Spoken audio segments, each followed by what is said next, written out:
Viral cekcok jukir minta uang ke ojol meski tak parkir di lokasi, Dishub turun tangan. Keributan antara seorang pengemudi ojek online, ojol, dan juru parkir, jukir, di salah satu kedai kopi di Jalan Sigura-gura, Kota Malang, Jawa Timur, baru-baru ini menjadi viral di media sosial.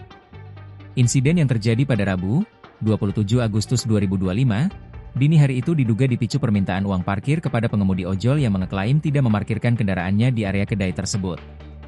Berdasarkan unggahan salah satu akun Facebook, pengemudi ojol berinisial Y menceritakan kronologi kejadian. Sekitar pukul 00.30 WIB, Y hendak mengambil pesanan di Kopi Studio. Ia menegaskan bahwa ia memarkirkan motornya di area Alfamidi dan berjalan kaki menuju kedai kopi. Situasi memanas ketika jukir bersikeras bahwa setiap pengemudi ojol yang mengambil pesanan di lokasi itu wajib membayar parkir, dengan alasan bahwa aturan tersebut sudah lama berlaku. Perdebatan pun tak terhindarkan.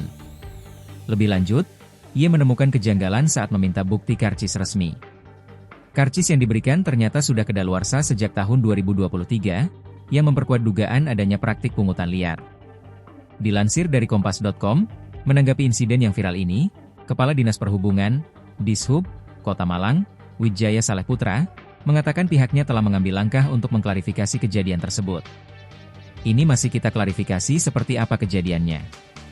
Kita sedang meminta klarifikasi koordinator jukir, Satgas Ojol, dan pengemudi yang bersangkutan untuk mengetahui kebenarannya, kata Wijaya pada Minggu, 7 September 2025. Meskipun identitas kedua belah pihak telah diketahui, Wijaya masih menunggu laporan resmi dari bawahannya dan belum dapat memastikan apakah kronologi yang beredar di media sosial sepenuhnya akurat.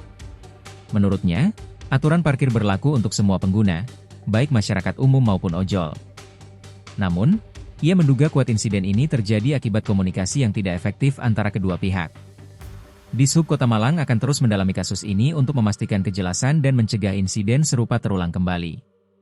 Wijaya juga menegaskan bahwa pihaknya masih mendalami fakta di lapangan, termasuk memastikan apakah pengemudi ojol tersebut benar-benar tidak parkir di lokasi kejadian.